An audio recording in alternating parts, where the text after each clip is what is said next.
Olá, caras, caros e caras ouvintes. Está começando mais um podcast Revista Papel em Minutos. Neste programa, trazemos os destaques da edição de fevereiro e muitas informações relevantes sobre o setor de celulose e papel. Eu sou Patrícia Capo, editora de publicações da BTCP, e estou aqui com a minha editora assistente, Thaís Santi. Olá, Patrícia, olá, ouvintes. Antes que todos abandonem seus postos para aproveitar a folia de carnaval, vamos nos abastecer de boas notícias e ficar bem informados para voltar com foco total no pós-feriado. É isso mesmo, Thaís. Vamos direto ao ponto com os principais destaques da nosso papel de fevereiro de 2025, apresentando insights, reportagens especiais e tendências para este início de ano. Exato, Patrícia. Seguimos então ao principal conteúdo deste podcast, a nossa reportagem de capa que traz a IBEMA como protagonista. A IBEMA é a terceira maior fabricante de papel cartão do Brasil e neste ano está completando 70 anos de atividades. A companhia dispõe de duas unidades fabris, uma fábrica situada em Turvo, no interior do Paraná, e outra instalada em Embu das Artes, na região metropolitana de São Paulo, apresentando uma capacidade produtiva total de 160 mil toneladas anuais.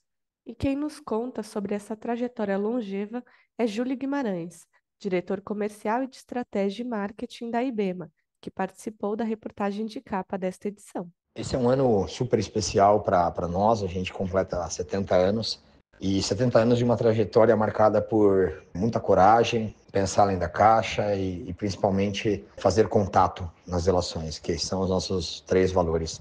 De um tempo para cá a gente vem trabalhando em três pilares muito fortes, que é o pilar de produto, na parte de inovação, desenvolvimento, de soluções, pilar de serviço e o pilar de sustentabilidade, que é algo que a gente entende que é o forte do nosso setor, é o forte da nossa empresa, está muito alinhado com o hábito de consumo e com os compromissos dos brand owners e legislação. Mas eu não poderia deixar também de trazer a importância que a gente acabou construindo nos últimos anos da internacionalização da marca. Então, toda a estratégia de produto, de serviço, ela foi pensando em criar um patamar de relevância internacional para o nosso negócio. Então, hoje a gente está presente em todos os continentes, temos aí cerca de 30% da nossa produção na exportação, e isso tem nos ajudado muito a elevar cada vez mais o padrão da empresa. Então, é super importante e convido a todos a conhecer um pouco da nossa história. Andrea Pegorini, gerente de sustentabilidade da IBEMA,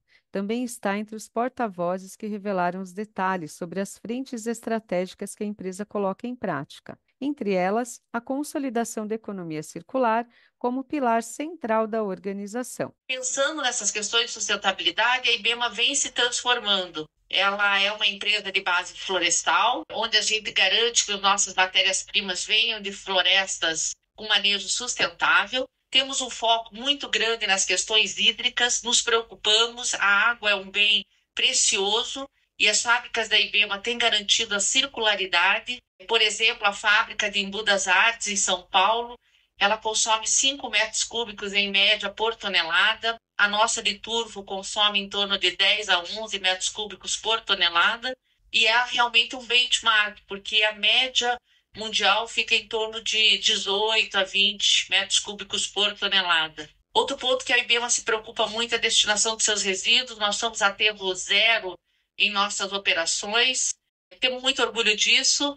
O aterro é um problema para o mundo e nós não queremos contribuir para isso. Então, as nossas fábricas destinam os seus resíduos de maneira ecologicamente, vamos dizer assim, correta, né? Que a gente entende como mais correto do que destinar a um aterro. A outra questão é as questões de circularidade. A IBEMA se preocupa muito com a questão da logística reversa. Ela tem ações estruturantes com parceria com brand owners e startups. Como exemplo, o nosso container que coleta materiais reciclados na frente da nossa fábrica de Embu das Artes, garantindo que esses materiais retornem para a nossa fábrica e virem um cartão que a gente chama de Ritagli, que tem em sua composição pós-consumo. Recebemos também outros materiais, como o vidro, e nós destinamos para que ele seja reciclado. Agradecemos a participação do Júlio Guimarães e de Andrea Pegorini em nosso podcast e convidamos a todas, todos e todas para conferir a participação deles e demais executivos à frente da IBEMA na reportagem de capa de fevereiro e conhecer ainda mais detalhes e destaques do planejamento estratégico em curso, focado na promoção da sustentabilidade com competitividade de mercado. Muito bem, Thaís. E lembramos a todas, todos e todas que os conteúdos estão disponíveis em revistapapeldigital.org.br, no portal newspulpaper.com ou ainda em breve em suas residências, que chegará a edição impressa, um benefício exclusivo dos associados à BTCP. E dando continuidade ao programa, agora com o nosso entrevistado principal da edição de fevereiro.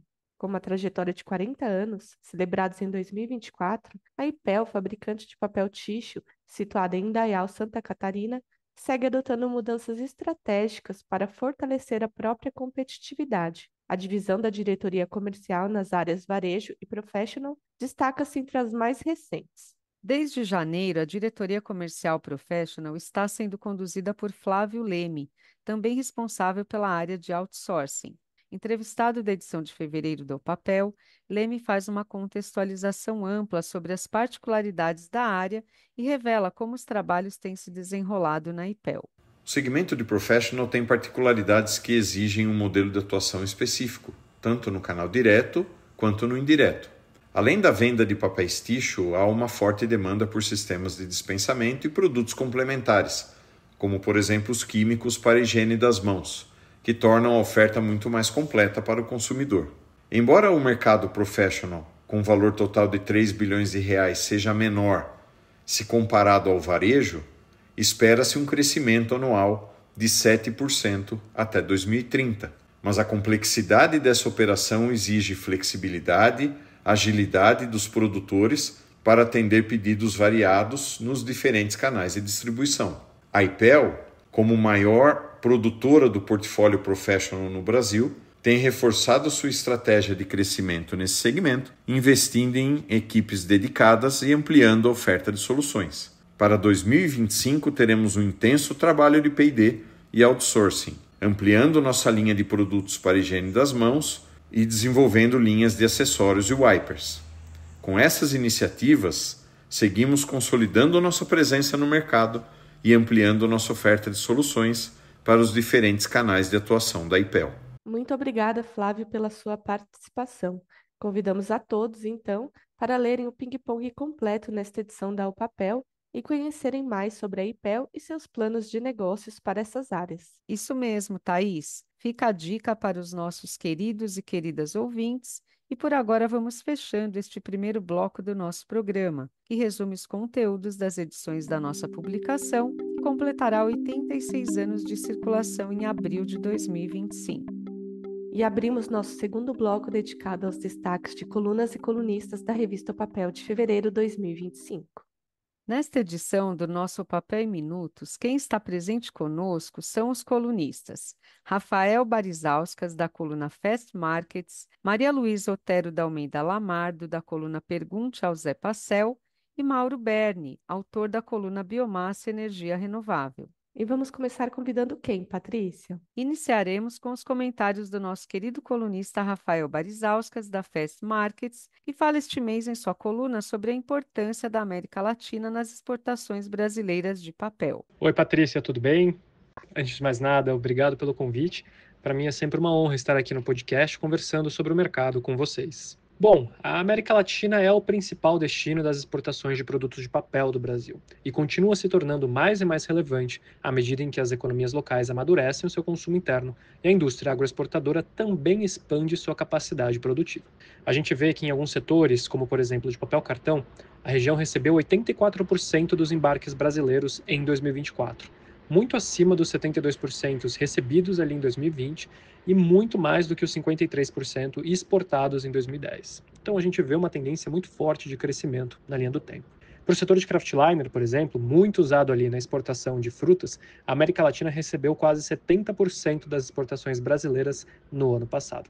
Quando a gente compara também com outros setores ali, como por exemplo impressão escrita e tixo, a região também é muito relevante, com participação entre 57% e 85% dos embarques, respectivamente. Também perguntamos ao Rafael sobre o cenário global de 2025 neste segmento. Bom, o cenário global para 2025 é muito positivo para o Brasil e para as exportações de produtos de papel, apesar da perspectiva ali de maior atrito comercial com a eventualidade de possíveis tarifações unilaterais entre diversos mercados, sobretudo com os Estados Unidos.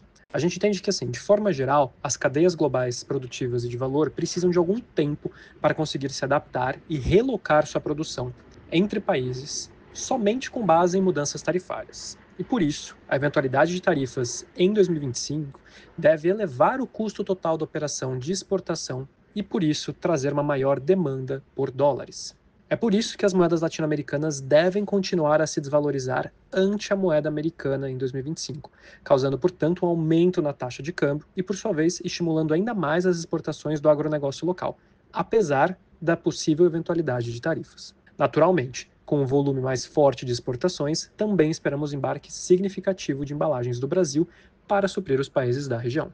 Para concluir este nosso bate-papo com o nosso colunista, eu pedi ao Rafael para compartilhar com os nossos ouvintes seu ponto de vista sobre quais serão os principais mercados do setor de papel que devem ser atendidos pelo Brasil durante este ano. Os principais mercados que devem ser atendidos pelo Brasil ao longo deste ano estão localizados na América do Sul. A região representa a maior parte dos embarques de produtos de papel do Brasil com destino a países latino-americanos. Se a região, se a América Latina, como um todo, recebe 84% do que o Brasil exporta de papel cartão, por exemplo, a América do Sul sozinha representa 67% do volume total exportado. E metade deste volume é negociado entre países membros do Mercosul. As participações e proporções igualmente representativas se mantêm para outros mercados, de forma que a proximidade logística com países da América do Sul, como Chile, Colômbia, Bolívia, Equador e, claro, a Argentina, elevam a competitividade da indústria brasileira nesses locais. Agradecemos o nosso colunista Rafael Barizauskas pela presença em nosso programa e convidaremos a seguir a colunista Maria Luísa Otero da Almeida Lamardo, autora do artigo deste mês da coluna Pergunte ao Zé Passel, para dar o seu recado sobre a importância da meteorologia em nossas vidas, que quase sempre passa desapercebida por estar tão presente. Sim, Thaís. Aliás, a metrologia é tema da série da coluna Pergunte ao Zé Passel já há algum tempo e vem ganhando destaque em diversas abrangências de assuntos, como o de mercado de aparas, abordado pela nossa colunista este mês. A metrologia está diretamente relacionada a medições, e as medições estão de tal forma imiscuídas em nossa rotina diária e das fábricas que passam desapercebidas. Por exemplo, quando você se refere a estar calor ou frio, chamando a atenção para a temperatura, está usando uma medição, mas o seu foco está na sensação e nos seus efeitos, e não na medição em si.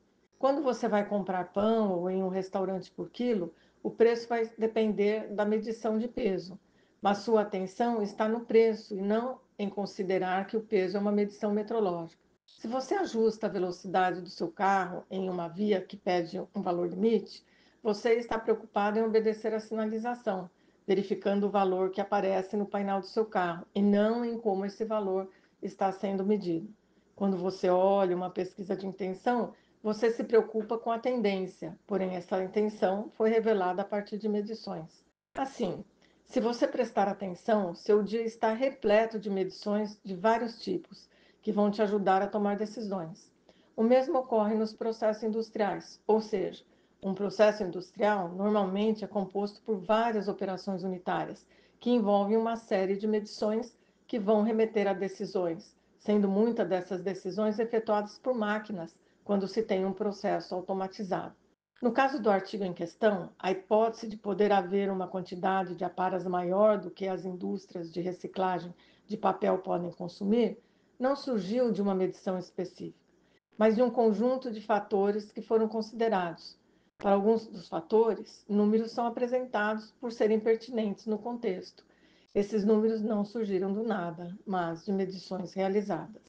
Além de falar sobre esta relevância da meteorologia em nossas vidas e no mercado de aparas, pedimos a Maria Luísa para dar um panorama da cadeia de reciclagem e sua interface com o mercado no contexto da meteorologia.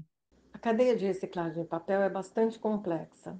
Aparas de papel provém de material descartado, logo é de se esperar uma variabilidade na sua disponibilidade, que depende de flutuações no mercado brasileiro. A metrologia ajuda a acompanhar e prever essa variabilidade, mas de uma forma indireta. Por exemplo, Mensalmente, é verificado o volume de vendas no comércio brasileiro por ramos de atividade. Há ramos que tendem a gerar mais aparas de papel, como o de supermercados e hipermercados, que remetem ao descarte de caixas de papelão ondulado e de papel cartão. Assim, volume de vendas é uma medição. Além disso, todo o processo de compra e venda de aparas é baseado na medição de peso. Esse processo se inicia pela obtenção das aparas, envolvendo diversos atores, entre eles os catadores, segue com sua venda para os aparistas, que por sua vez vende essas aparas para os fabricantes de papel. Os preços nessa cadeia são dados baseados em quantidade, expressa em quilo ou tonelada. Assim, para qualquer direção que você olhar, verá a aplicação da metrologia, mas por ela estar tão integrada a tudo, passará desapercebida. Metrologia é uma ciência fundamental e todas as outras ciências dependem dela. Afinal, o que não se mede, não se conhece, não se controla e não se melhora. Muito obrigada, Maria Luísa, pela sua participação especial em nosso programa. E um abraço a esta minha grande amiga de tantos anos. E vamos encerrar este nosso segundo bloco deste O Papel em Minutos da revista O Papel, edição de fevereiro de 2025, convidando o nosso colunista e professor da Unicamp, Mauro Berni, para trazer seu recado sobre os efeitos das mudanças climáticas em nível mundial, tema de seu artigo deste mês. Amigas e amigos do setor papeleiro, os eventos climáticos extremos em todas as latitudes terrestres são cada vez mais frequentes, com consequências dramáticas na maioria dos casos. As evidências a respeito das mudanças climáticas são cada vez mais claras e convincentes, mesmo para quem há poucos anos ignorava as advertências de organismos internacionais acreditados em estudos sobre essa temática. Em fevereiro, trazemos a todos os leitoras e leitores da revista O Papel uma reflexão sobre as mudanças climáticas, indicando a premente necessidade de que os setores econômicos tomem pé da situação para garantir a sua perenidade de longo prazo. Uma boa leitura da nossa coluna Biomassa e Energia Renovável. Um forte abraço a todos e todas. Obrigado.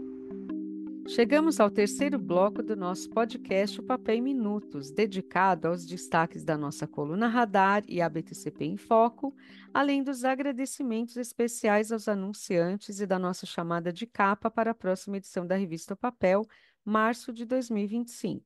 O que não faltam são notícias e novidades muito interessantes, Patrícia. Entre elas, a Trombini, que concluiu a modernização da fábrica em Fraiburgo, Santa Catarina, elevando sua capacidade produtiva em 36%. E a Valmet, que entregará o primeiro sistema de controle de qualidade para a Corrugadora das Américas ao Grupo Penha. E também a Suzano, que fechou 2024 com mais de 1,2 mil contratações em Três Lagoas e região. Temos também a EIFRE, que avançou em sua atuação no setor de energias renováveis, liderando projetos para a produção de combustível sustentável para aviação, diesel verde e biometano. Esses são apenas alguns destaques que adiantamos para vocês. Por isso, caras e caros ouvintes, confiram já a coluna Radar completa desta edição da O Papel de Fevereiro, com conteúdos ampliados no newspulpaper.com. É isso mesmo, Thaís. E seguimos agora com a coluna BTCP em Foco, que fala sobre as consultas públicas que estão abertas pelo Comitê Brasileiro de Normas Técnicas para Celulose e Papel, o CB29, da Associação Brasileira de Normas Técnicas, a ABNT, sob gestão da BTCP. São elas, na categoria pasta celulósica, a água padrão para ensaios físicos.